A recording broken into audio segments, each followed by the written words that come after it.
quarterbacks that go in the first round every year. What do you think is key to guys, one, making the transition to the next level, and two, in the case of some of the guys you've drafted in the past, that they've made that transition pretty quickly, that maybe they're not starting week one, but they're playing a lot for you sooner rather than later? I think corners have to have traits. They've got to have some outrageous traits. You know, I mean, Marlon was just a big physical guy. He ran fast, a little stiff, but a physical, tough competitor.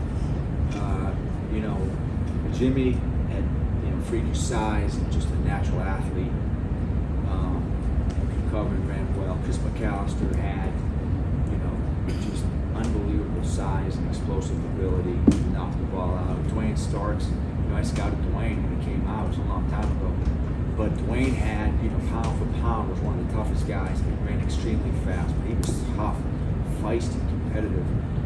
I look at Nate as just great feet, speed, cover ability. Guys don't get open against him. He can just flat out cover, and that's really important. You know, his quality, his superpower is when he's covering a guy, there's going to be very little space. He's got ball skills. He anticipates well. He can close and he can recover. So I think, you know, you want an all-around guy. You want a guy that does everything pretty well. But when you're talking about a first-round corner, you want traits that will put them ahead of everybody else. And I think he shows that.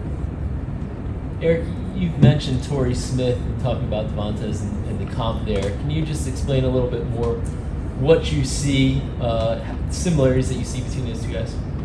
I mean, size and speed, a big playability outside. You know, take the top off, catch the ball and go, break a tackle. You know, and I love Torrey's game. We were so happy to draft Torrey when we did. He fell to us. It was the longest day, and we had drafted Jimmy, and then, you know, that draft, I had torn my Achilles. I was highly medicated. I had just had surgery, like, just right before that. You know, that draft, my son had just been born. My wife was going to divorce me because I had torn my Achilles and couldn't drive. And we got both those guys. And it was controversial with Jimmy, and then we turned around and got Torrey. And we were very happy. I mean, Torrey saved me because the whole fiasco with Jimmy was, you know, the pick and the trade and all that. You know, we had the free fourth round pick and fell through. But Torrey was a guy that we all loved because he was a great kid. Phenomenal kid, great story. Had some adversity, overcame size, speed. You know, he had some drops. He never looked to clean his hands. But he was a phenomenal kid, great practice player, great teammate.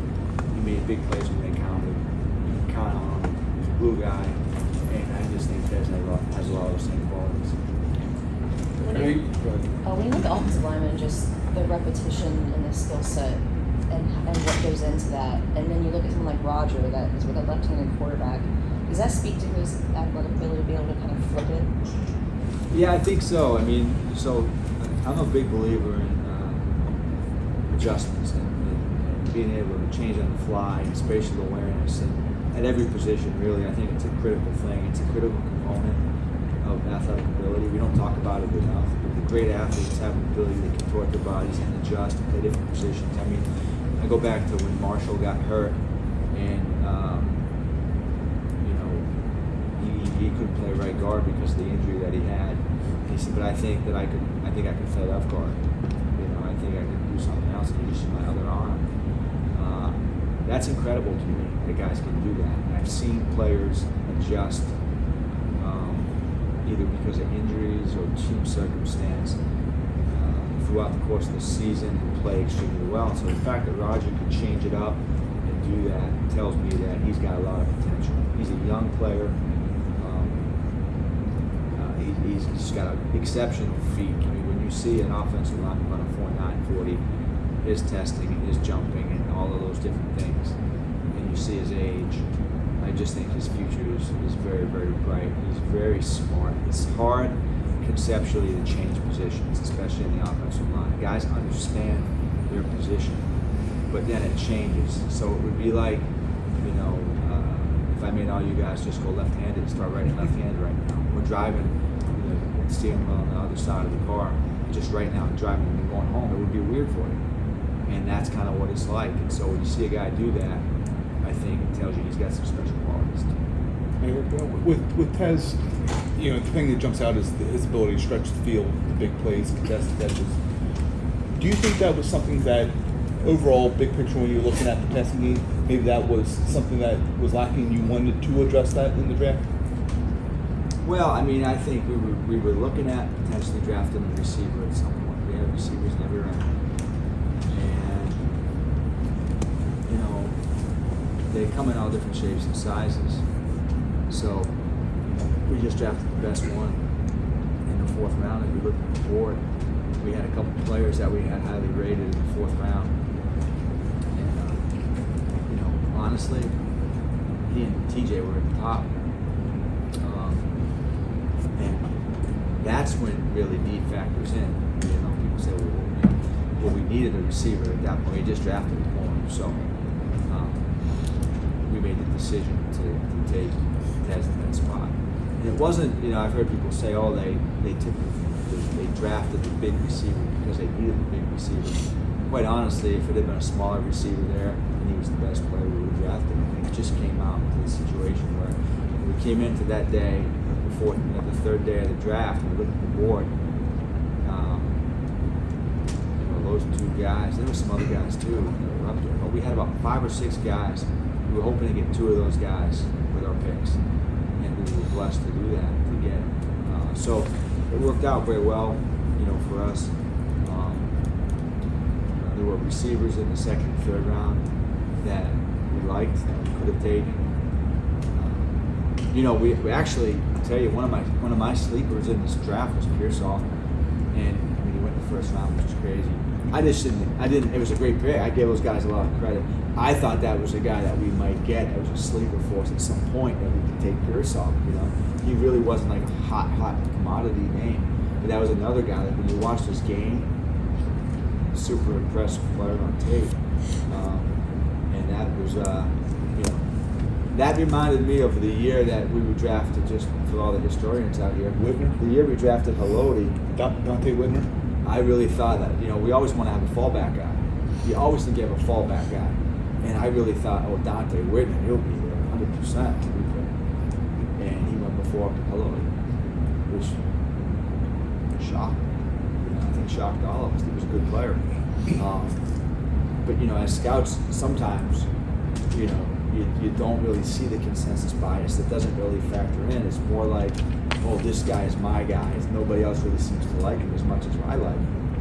And so that Pearsall was one of those guys this year. Like, oh my God, because I really thought, oh, you know, that might be a nice pick for us at some point. He got picked. But Tez was a guy that, again, I never thought Tez would have been there in the 4th round. I thought, you know, Tez and even the Oregon guy, Franklin, both those guys, you know, I thought, oh, those guys will come off sometime on the 2nd day. Eric, how much have you adjusted, or do you anticipate you'll need to adjust scouting players with new kickoff rules that are being implemented in the NFL this year? Like, how much does that maybe change things or traits that you're looking for? You know, it hasn't really affected me at all, you know, or the scouts really, I would say. I mean, we're blessed. We got a lot of special teams coaches, and we've got a Hall of Fame special teams coach back there, John Harbaugh. Those guys have a great grasp of all that, so they'll have some recommendations, and it's probably one of these things that we really won't know the answer until we get into it. I do think it'll probably change a little bit in personnel, maybe slightly. You may want bigger guys blocking rather than smaller guys. I don't really know. There's been some discussion. I've heard some people say, oh, you want shiftier returners now rather than straight line returners. I've heard other guys say you want strong returners. And so I don't think anybody really exactly knows what it's going to entail until we get into it.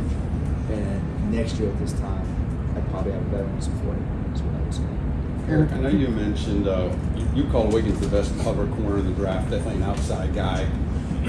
Is Tampa a guy that might play inside? Does Marlon Humphrey move inside in your perception? You have a lot of outside corners. I'm just curious how if that figures in your calculus. Well, I love having outside corners. They're tougher to find, I think Wiggins can easily play inside too. And I showed you guys a clip of Tampa playing outside. So with Tampa, he's probably got the linear body that you would attribute mostly to outside corners. I think Wiggins has a great skill set as well outside because I think he can cover a team's best receiver and most of them the best receiver outside. But I think we have great flexibility. I think Marlon can play the nickel. I think Wiggins can play the nickel. I think Tampa can play bigger against a bigger inside receiver. I think with Kyle, we have a guy who's shown he can do it. I think Arthur, scrappy a little Arthur. We all sleep on Arthur. He had a heck of a season for us last year, and I think he can do it too. So what we've done is build, I think, a nice combination of players who can all play multiple spots, which I think is going to give opposing offenses a tough time. Following up on that, do you think Sanusi Kane has any slot kind of versatility? Well, again, I showed a rep of him doing it. Right now, I think he could maybe potentially do it. Maybe I'd have to see more and more of him doing it. But like right now, I think I'd love to see him go down and just fly around on special teams and develop as a third or fourth safety, come Geno Stone or a player like that. It's hard to play the nickel. I mean, it's a very interesting skill set. You've got to be feisty. You've got to have some speed and quickness, change of direction. You've got to be able to tackle. You've got to be able to blitz. And so it's a unique skill set. Back in the day, we used to talk about the third corner or the nickel as like the stepchild, so to speak. But over the years, through analytics and just through the fact that those guys are on the field so much, we treat the third corner or the nickel corner just as important in the draft board as we do outside corners. You talked about the importance of player recommendations. When it came to Lisa Isaac, I guess, what was it about his pitch, if you asked him, that sold you or added to what you were able to see just from film and scouting? Well, Adisa loved him, I think, just loves the kid. But there's other people there. We have a great relationship with Coach Franklin. Kenny Sanders, who used to work with us, is out there as the, I don't know what Kenny's title is now, Director of Player Personnel, I think. So that was great. And I'll be honest, I was at the owners' meetings, and I was walking by, some of you guys were there, I was walking by, and I saw a good friend of mine, Dan Pompey, who I used to read as a kid, in Sporting News. I was a big reader. People read magazines, and I love Dan Pompey. I think he's one of the great writers. And he had written an amazing article about Adisa Isaac that I had not read, and he shared it with me. And I read it, and I was just blown away by that. And so, one of the things we look for in scouting, we look at adversity as a strength. When guys overcome tough circumstances, we look at that as something that's going to make them better. And I think Adisa has overcome a lot of adversity in his life in very powerful, meaningful ways. And he's a great football player. So we combine those two things. It made a lot of sense for us to take him. The fact that Jordan Stout knows him, the fact that Odafe knows him, the fact that Coach Franklin loves him, the fact that Kenny Sanders loves him, all those different things, it's a cocktail. And it just made sense for us to take him. Two more. We've seen sort of the transfer portal, a lot of guys in college moving up the level sort of in competition late in their careers. How much has that made it easier to evaluate guys at all, like something like Ted's, how important is it to be able to get on the field in those 8 games? What I love about that is there's been a few guys over the years. What I think is cool is I think a hard thing is to transfer and be productive right away. And so I go back to a guy like Jordan Addison 2 years ago. I was really impressed by him because he had been a Pitt. He was a great player in the ACC. And he goes out to the USC and he just duplicated it right away. That shows me, kind of like changing positions, that shows me that a guy has the ability to adapt quickly, which is what the NFL is all about. So it does give you a chance to see how guys handle themselves in different situations. One of the hardest parts of scouting is evaluating players at a lower level of competition. It's always been that way.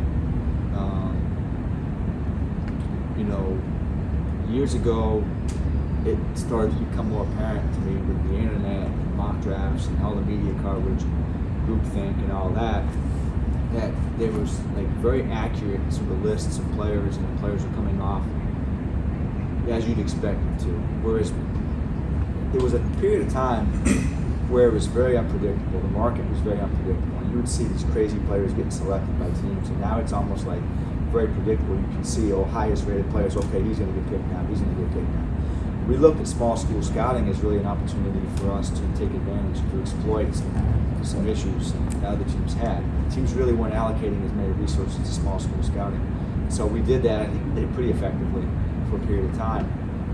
And then when COVID happened, we kind of pivoted because we thought it made the most sense to go after big school guys during COVID, because those guys were in big programs, they got the best training, they had the best nutrition, they were playing games, and we got away from small school scouting.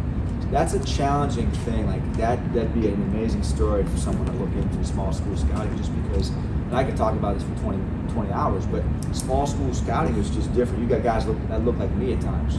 I played Division III football, and yet some guys end up being the best to ever do it, right? How do you find those guys? How do you take a guy like the Yale tackle this year, Amaji, and say, he's going to be every bit as good as Latham from Alabama? It's really hard to do, and yet they got picked within 80 spots of each other in the draft this year. It's really hard to do. Yale, Alabama, they play the same position. I think the small school aspect of the draft is crazily interesting, and some of my favorite picks we've ever had have been guys like Webby, Flacco, Ryan Jensen, Sealer, who was one that got away, just those kind of guys, Matt Judon. That's a really interesting part of the draft, but it is very, very hard to equate a guy from Alabama to a guy from Yale, or to a center from Iowa versus a center from Colorado Pueblo. It's really hard to do. Eric, is So there, you mentioned the background in basketball for TJ Tampa. Are there, if it's not giving away too much, are there kind of sports that you feel like success in that particular arena is predictive for particular positions? I think, yeah. So, like basketball, I think is definitely some traits that would correspond to tight ends for sure. We've seen that. Offensive linemen, tackles, I think, as well. Baseball, outfielders, safeties, corners, ball skills, that kind of stuff, for sure. I think wrestling, again, we've had success with wrestlers. And you think about our team last year, we had a couple offensive linemen that were high school All-Americans, outstanding college wrestlers with John Simpson and Tyler Linderbaum. I think just a tough, gritty sport. So I think that's another one. I think the other part of that, Jonas, is just like players that have had outstanding success at another sport gives you a little bit of insight into how they're wired, their competitiveness, their ability to master a craft or a sport, or whatever that might be, their discipline, those kind of things. So it's important. Track, obviously, it's a different sort of sport, but if you see a guy that has historic track times, it tells you that he's fast. And so, hurdlers, have always been kind of an interesting thing. High jumpers, those kind of things. We look at that a little bit. Yeah, it all kind of corresponds, but I think baseball, wrestling, basketball, those would be probably the biggest. Do you go as far down the rabbit hole as like looking at what Sanusi Kane did as a wrestler at Blair Academy, or is that just something that kind of data point? I don't think we necessarily did that in that case with him. But if we're looking for something, or we have information that, hey, you got to check this guy out. Like I remember when Tyler Linderbaum came out, and there was a viral clip of him wrestling. Again, you're like looking at a guy that's 270 pounds going against Tristan Wirfs, who's the Iowa State champion however many years in a row, and he beats him. It's like, okay, this guy's got something to him. That's kind of a cool thing. Or, you get a guy that's drafted in baseball, tells you that this guy's got some hand-eye coordination. Because it's hard to be drafted. There's a lot of rounds, but still be a drafted baseball player. Or to have like world-class track times or something like that. It definitely gives us more information about a guy.